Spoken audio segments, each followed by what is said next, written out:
In today's video, I am going to teach you how to check Zoho Workdrive storage. To begin, open your web browser and sign in to Zoho Workdrive using your usual account.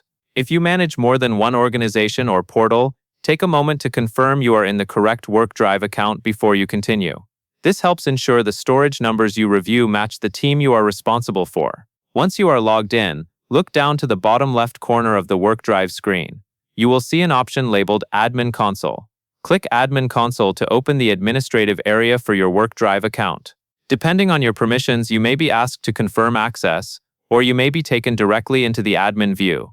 If you do not see Admin Console, that typically means your account does not have admin access, and you will need an administrator to grant the right role. After the Admin Console opens, you will land on the Dashboard tab. This dashboard is where Workdrive summarizes your storage information in a clear, high-level view. Here you can see the total storage used so far, along with the remaining space available on your plan. Use these two numbers together to understand how close your team is to reaching its limit.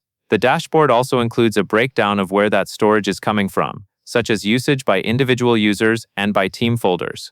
This is especially helpful when you need to identify which areas are growing the fastest.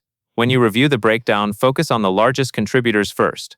That is usually the quickest way to spot heavy usage and decide where cleanup or archiving might be most effective.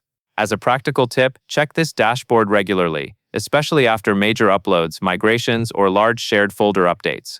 Frequent checks make it easier to manage storage before it becomes urgent and helps you plan ahead if you need more space. That covers everything you need to know.